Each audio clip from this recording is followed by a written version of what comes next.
বাংলা সিনেমার এক সময়ের জনপ্রিয় অভিনেত্রী সাদিকা পারভিন পপি পুরান ঢাকার এক ব্যবসায়ীকে বিয়ে করেছেন বছরখানেক আগে। এমন সংবাদে ঢালিপাড়ার বেশ শোরগোল পড়েছিল। এবার পপির বিরুদ্ধে তার বোনের করা এক মামলায় আবারও প্রকাশ্যে আসলেন সে ব্যক্তি।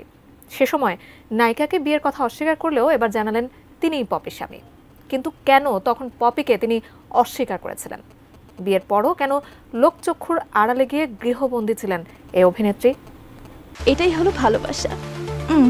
বুঝলি কিছু? পপির সঙ্গে যে ব্যক্তির নাম জড়িয়েছিল তিনি হলেন পুরান ঢাকার জাহাজ ব্যবসায়ী আদনান উদ্দিন কামাল। সে সময় পপির সঙ্গে বিয়ের খবরটি মিথ্যে বলে দাবি করেন তিনি। কামাল তখন বলেন পপি তাদের পারিবারিক বন্ধু, তাকে বিয়ের প্রশ্নই আসে না। একটা মহল তাদের বিরুদ্ধে ষড়যন্ত্র করে এসব ছড়াচ্ছিল বলেও দাবি করেছিলেন তিনি। ব্যক্তিজীবনে এই ব্যবসায়ী বিবাহিত, তার ৩টি সন্তানও রয়েছে। পপির সঙ্গে বিয়ের খবর তার প্রথম স্ত্রী উপভোগ করছেন বলেও মন্তব্য করেছিলেন আদনান উদ্দিন। তিনি সেবার আরও বলেছিলেন পপির সঙ্গে বিয়ের খবরে তাকে উদ্দেশ্যপ্রণোদিতভাবে ভাইরাল করে দেওয়া হয়েছে, কিন্তু বিষয়টি সম্পূর্ণ ভিত্তিহীন বলেও দাবি ছিল তার। শেকড় থেকে শিখরে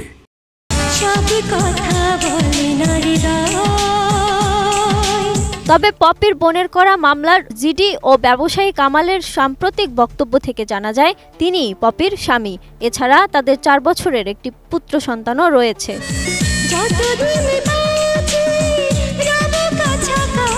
জানা যায় পরিবারের চাপের কারণেই নাকি তখন পপিকে প্রকাশ্যে আনতে পারেননি কামাল। তাই ছেলেকে নিয়ে ধানমন্ডির বাসায় এক প্রকারের গৃহবন্দী থাকতেন নায়িকা। সে সময় স্বামীর পরিবার পপিকে কোনোভাবেই মেনে নেননি, যদিও এখনও মেনে নিয়েছে কিনা সে ব্যাপারে কিছু জানা যায়নি।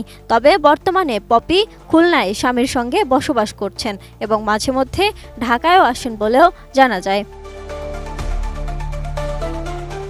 স্বামী ও তার সাঙ্গপাঙ্গ সহ সোমবার বেলা 12:30টায় সোনাডাঙ্গার শিববাড়িতে জড়ো হন তারা। বাধা দিলে এক পর্যায়ে ফিরোজা পারভিন সহ সবাইকে হুমকি দেন পপি ও তার স্বামী।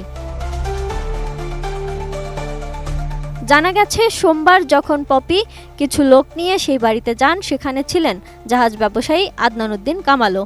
এ সময় সাংবাদিকরা আদনান উদ্দিন কামালের কাছে তার পরিচয় জানতে চাইলে তিনি নিজেকে পপির স্বামী হিসেবে পরিচয় দেন। সম্প্রতি গণমাধ্যমের হাতে স্বামী সন্তানের সঙ্গে পপির কিছু ছবি এসেছে, যার একটিতে নায়িকাকে স্বামী ও ছেলের সঙ্গে কেক কাটতে দেখা যায়। এটি ছিল তাদের সন্তান আয়াতের জন্মদিনের ছবি। Desk report, ATN news.